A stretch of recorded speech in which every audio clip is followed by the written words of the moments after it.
Napoli fans around the world, welcome to Napoli Talk. The dust has settled, the Mercato has closed, and these are the players that Napoli has for the remainder of the season. Are they going to be enough to get us at least to the top four? Why don't we discuss it with a few guests? The first one being the one and only Daniel Bowen. Daniel, welcome onto the show. Hey Dom, how's it going, man? I'm very, very honored to be on your channel. Chris and John, welcome, Chris and John. Thanks for coming on to the channel. You guys are doing exceptionally well in the Napoli Talk Predictor game. I was just speaking to Chris before the live or this video started that his predictions have been getting more and more pessimistic as the season has gone by, and that's why he's been getting all these points. Chris, we have Verona coming up. This video will come out after Verona. What did you predict for this game?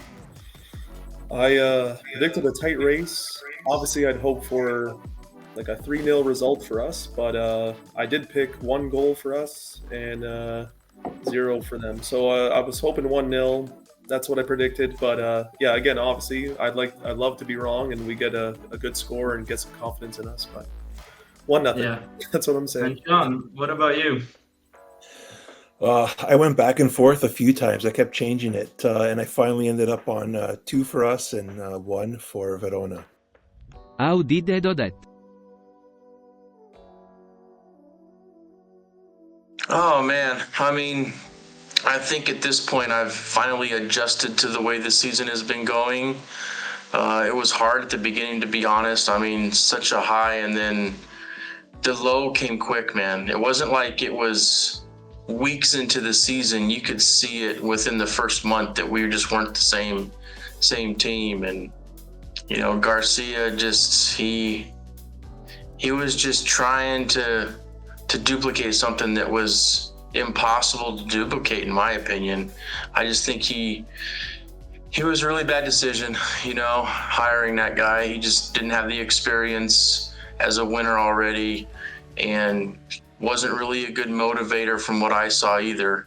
So probably one of the worst decisions that ADL's made in his tenure as the president of the club. I'll be honest with you though, man, when he decided to do it a little bit late with Garcia, getting rid of him.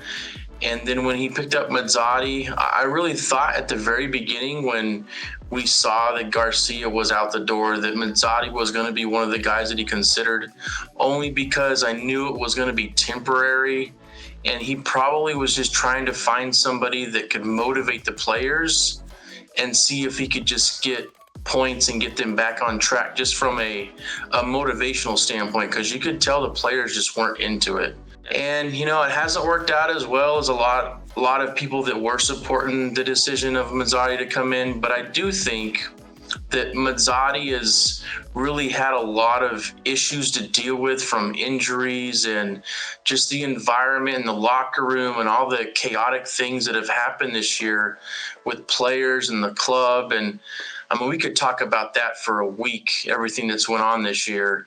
And for me, it was courageous for him to do such a thing, even if he isn't looking to try and get in a job somewhere after this is over. It was still something. I mean, he could very well be, it was the guy that couldn't get Napoli still on track after doing all this. He also had a very tough fixture list. Let's not forget, he started off immediately Atalanta, Real Madrid, Inter, Juve, like all these things. And yeah, it can be tough for a coach that was supposed to come in to motivate these players. It can become tough for him to actually do that if you start losing those games, those first few games. But that's simply because of, I believe, that fixture list. If he had come in and his first 5 games were against easier teams, I think he would have built up a positive momentum, which would have maybe snowballed to then getting results against those teams that we just mentioned. What do you think of the whole, let's say, experiment of the 3 at the back? Or is it an experiment? Or is it something maybe that we might see more often? I mean, I really don't know.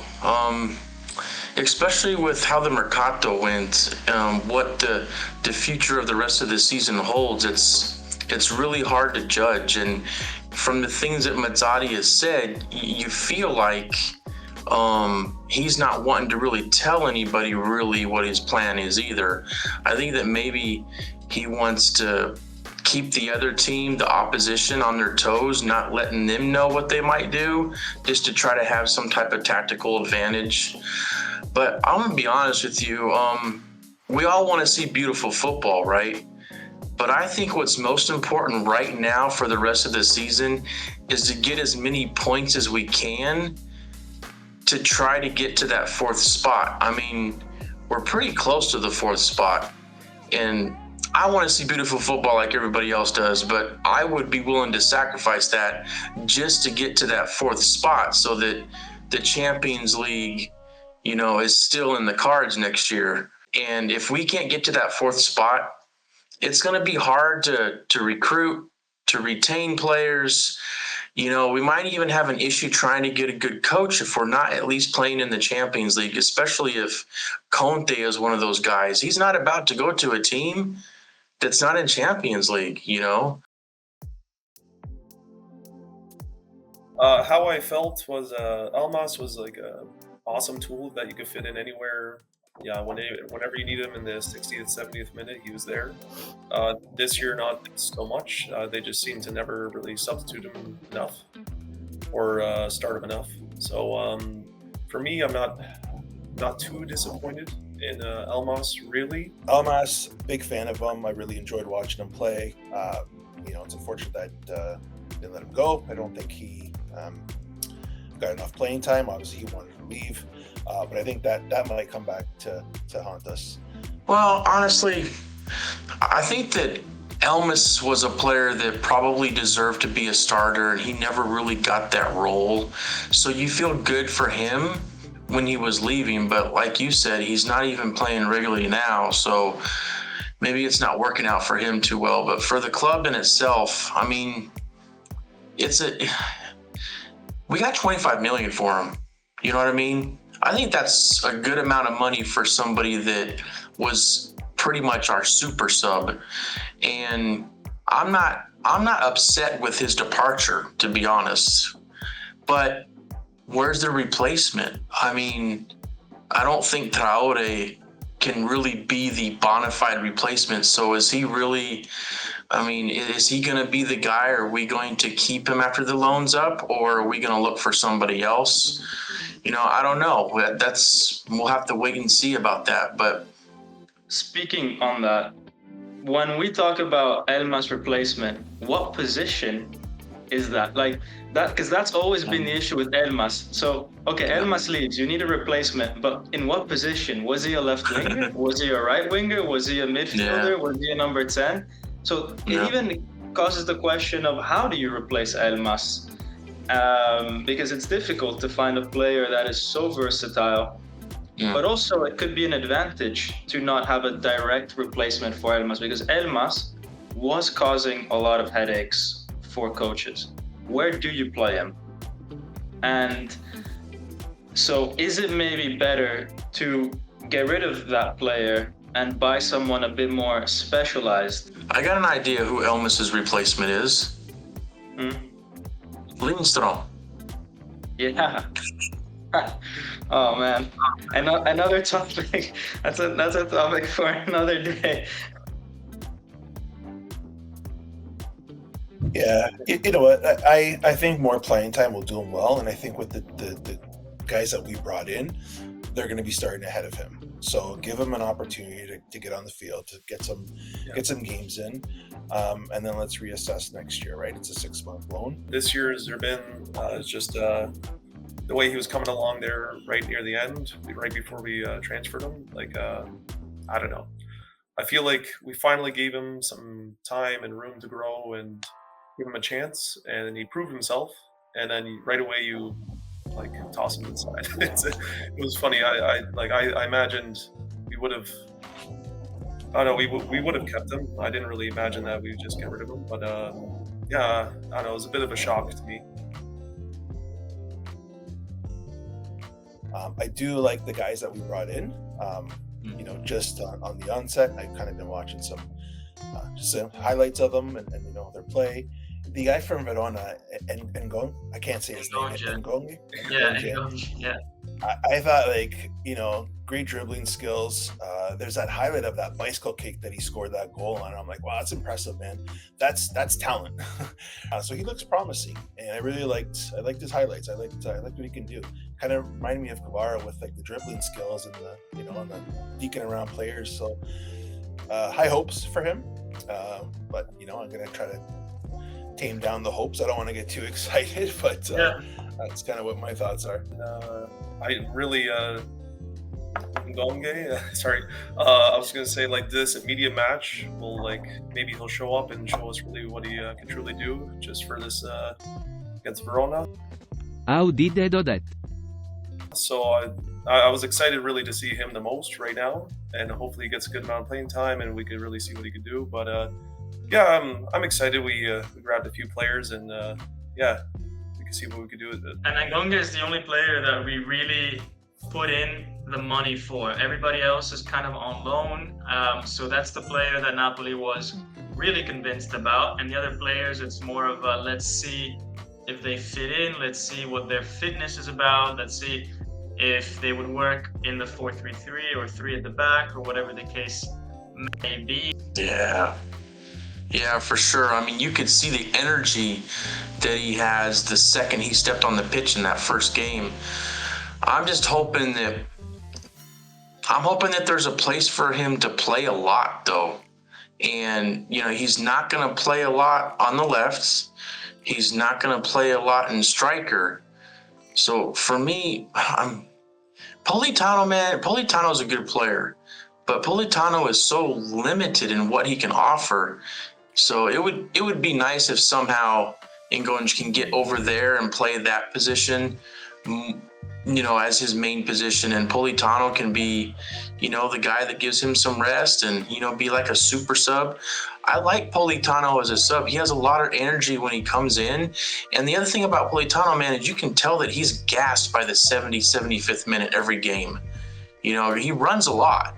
So I get that. That's the record for the longest streak of getting substituted from a player that starts a game. I think it's 67 straight substitutions. He has never finished 90 minutes for 70 games in a row. That is insane. Didn't know from that. Starting position. And that is a crazy stat. Basically, every time he starts a game, he always gets substituted, no matter the coach, whether it was Spalletti, whether it was Garcia, whether it was Mazzarri. So it's physiological. At 60-65 minutes, he's done. Wow, I would have never guessed that. I mean, he gets subbed all the time, but that streak, that's crazy. Wow.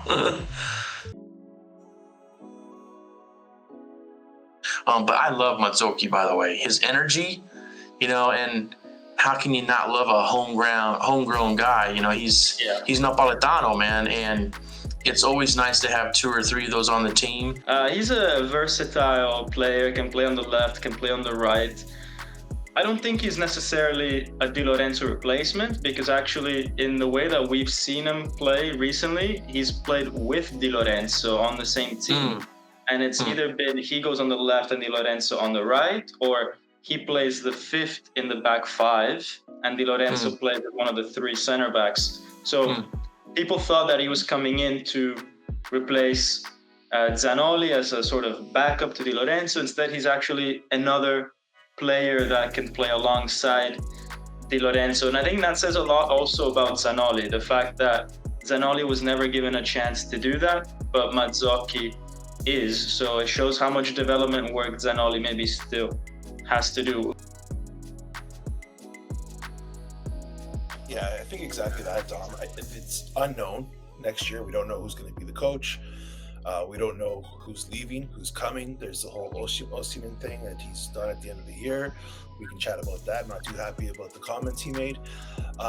So I think there's the big unknown, right? So let's do what we can to kind of save this season and not embarrass ourselves, maybe get into the Champions League. I mean, we're only 4 points away, right? That's not terrible. So let's kind of put a Band-Aid on it, right? Try to make it work and then reassess in the summer, and let's see what happens, right? I think there's a lot of work to do this summer to get us back to where we're supposed to be. Yeah, I think we're kind of in limbo right now, and it's just a patch-up job until we can reassess in the summer. I mean, maybe part of this Mercato is he wants to be able to show this, whoever he's trying to recruit as a new coach, and you've got all these different players that can play all these different positions.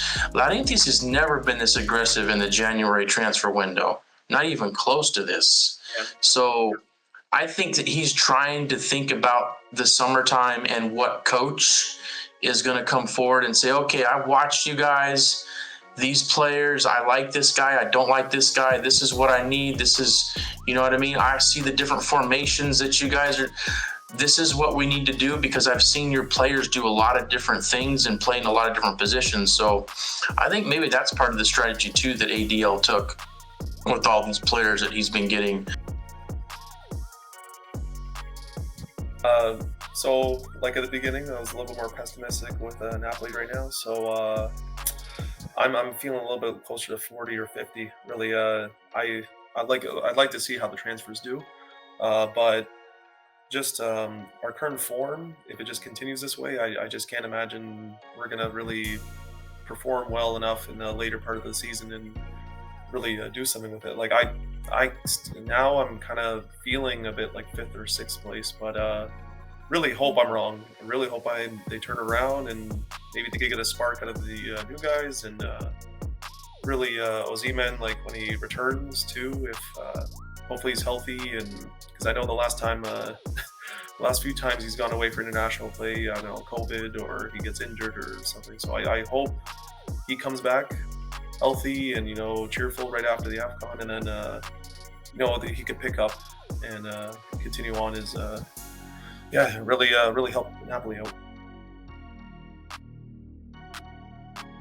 So for me, it would have been center back. I think we need some help back there.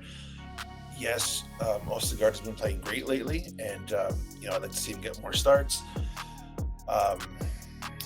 That would be the position that I thought we needed an upgrade on. Gaguzin would have been fantastic to get. Everything just kept falling apart, and he just ran out of time. So I think he's just hoping that Ostergaard will help the back line there. That's been my whole concern. My biggest concern the whole season is the defense. Jesus, I'm not a huge fan of. Rahmani, ups and downs. Like we just need that consistency. And with Kim back there last year, I always go back to that. He just had that consistency. He was a beast back there, and yeah. I think we missed that. And I'm not trying to say one player makes a whole difference, but yeah, that's a huge part, right? And Nathan, I mean, he's been injured, didn't start. Like I don't think he's been given a fair go as of yet. I mean, who knows next year, right? Come back healthy, you get one season under.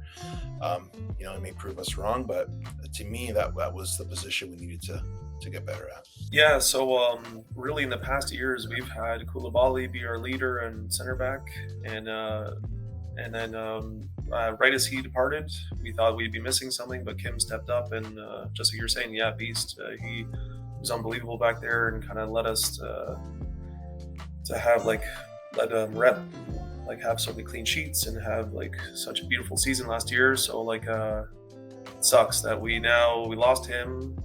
We got Nathan, but now we got to rely on Juan Jesus and Rahmani and Ostergaard, and it's tough. We're using Ostergaard as a crutch. We still got him, but it would have been nice that if we could get an elite defenseman, get a leader from the back, and then work your way forward.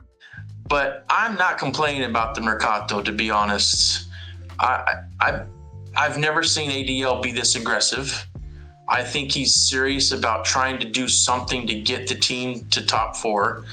And I also think that he's trying to see what he can do with these players and all the other players that he has for next season, and which coach would be willing to take that and add his stuff to it to get us back to not just being a Champions League team, man. That there's no more of that. To get back to contending for the Scudetto. That is for me, it's not about trying to wait 1 or 2 years to get, no, it's to get back right now. We're going to get a substantial amount of money for Osimhen, and that money needs to be spent for now. Yeah. So I'm hoping that happens. Monza is a talented squad. What I like about Monza is their coach, Palladino, and I wonder if partly this is a long-term play to send Zerbin and Popovic there to have Palladino check them out, because who knows, he might be the next Napoli manager. Whether Popovic will actually get a chance to play, I don't know. But I think even just training with Serie A players, feeling the energy, I'm sure he'll get some minutes. He might not start too often, but I'm sure he'll get some minutes. That for an 18-year-old, I think is already a lot. Like most 18-year-olds in Italy are sent out to Serie C or Serie B or still playing for Primavera. So to have a guy that I think is going to be still part of that first team, I think that's going to be good. Even though it's only for 6 months, the loan, maybe Monza can convince Napoli to give him another year at Monza. So it might be worth for Monza to, play this guy a bit more. Maybe not immediately now, as they're still trying to get points, but I can totally see it happening by March. Like, he's 18. I mean, Napoli's never had an 18-year-old get regular playing time, and Monza is not a top-tier team, so I was just curious about that. But that's a really good point. I actually didn't think about Palladino being the coach, and maybe there's something going on there, and, I want to see him play, man. Even if it is just 10 minutes a game, I just want to see what he looks like in Serie A before I get too excited. The film makes him look exciting, but hey, man, he wouldn't be the first player that's looked great on film and then wasn't able to do a whole lot in Serie A. But he's young, so let's just hope he develops. I want some excitement to come to us, and you're saying, if Monza plays him enough, maybe they want to convince him to let him stay there a whole nother year. Maybe we can get a coach that's willing to play the youngsters, man. We've never had a coach since I can remember at any given time that was ever willing to play any of our youngsters. Even when we saw them in summer training and they looked like they could offer something, they still couldn't get a minute on the pitch. God, it's frustrating sometimes because you feel like there's that opportunity, especially last year with all the games that we were destroying people, but still the youngsters weren't getting playing time like you would think they could, you know what I mean? Yeah, I think last year was our biggest opportunity to play them, give them some experience, but also give them a stage, because everybody was looking at Napoli. And I think with a low pressure kind of environment, happy mood, Spalletti as a coach, I think that could have been nice. The problem is that I don't think it's just a Napoli problem. Like, it's a Serie A problem. And I always think back of the Napoli-Roma game, right? So Napoli-Roma, do you remember how many times Kvara got kicked? Yeah. Like, imagine putting an 18-year-old in that game.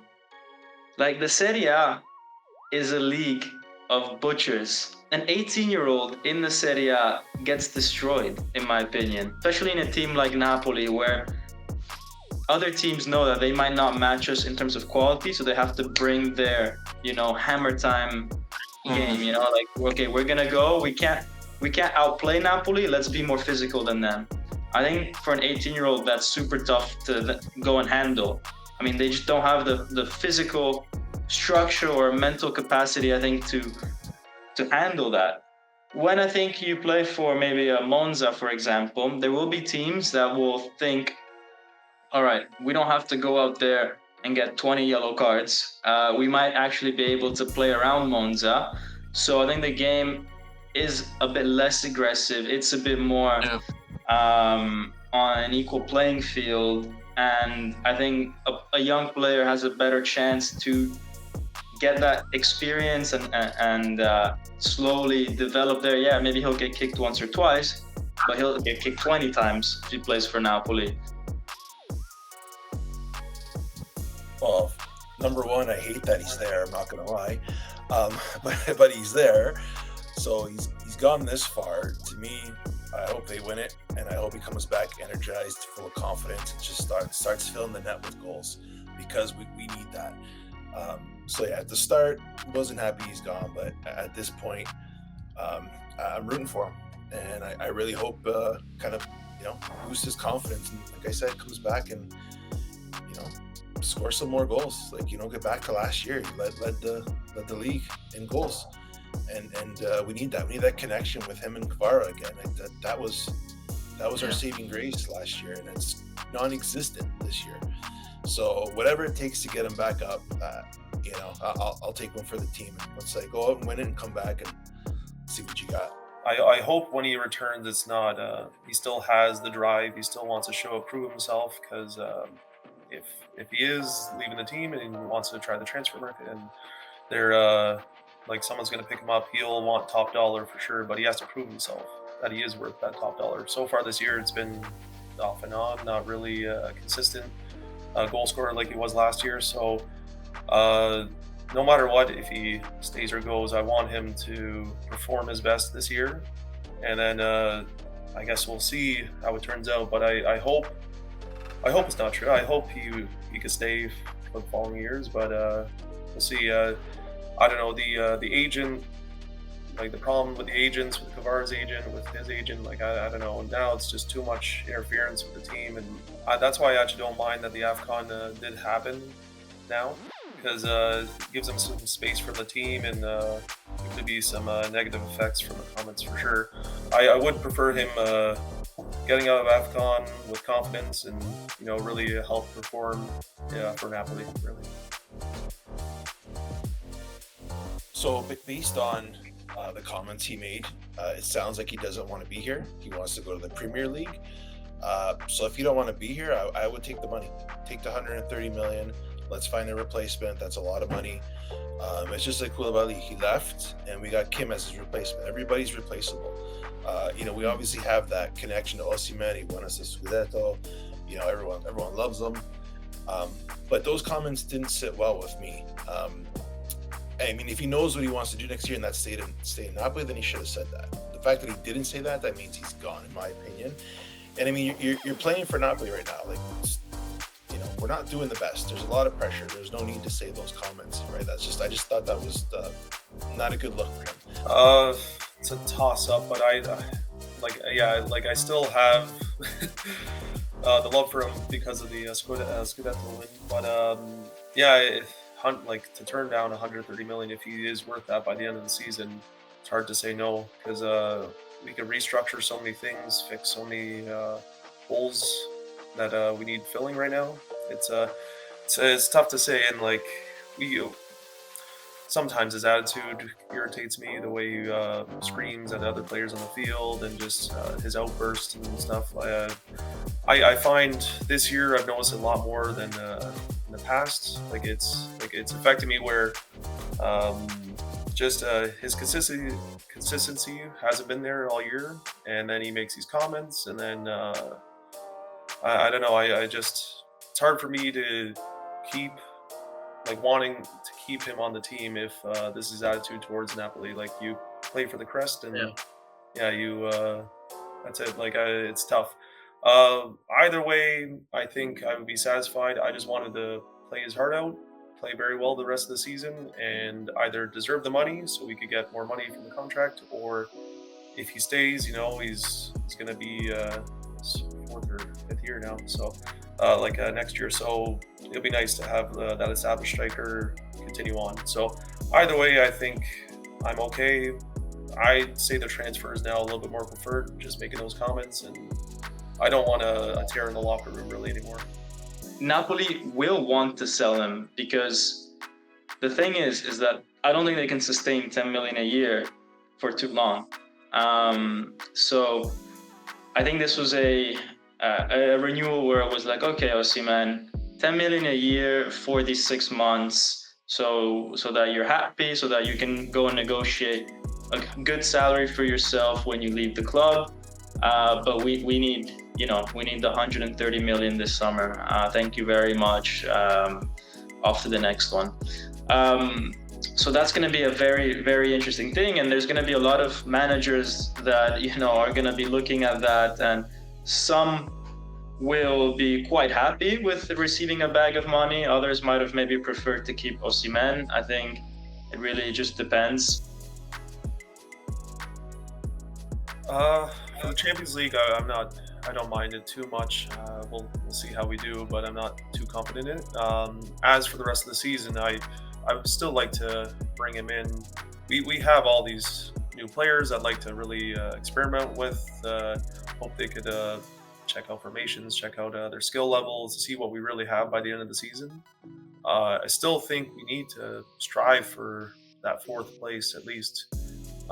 So, like, do we need to play the best, like our best players out there at all times?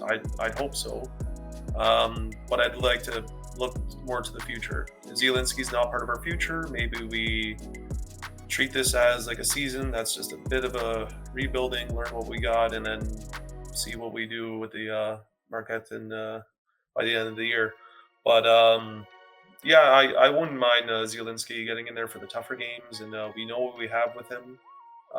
We don't really want him off a whole bunch of games, then he doesn't want to play too well for us, not really striving to show too much out of himself. So tough decision, but I'd say I like to still be in this mix of things, but I'd still like to see other midfielders get their chances and show what they got. Yeah, you know what? He started off strong, but he's been going downhill ever since. And to me, he's got this agreement with Inter. He's gonna leave. I wouldn't play him.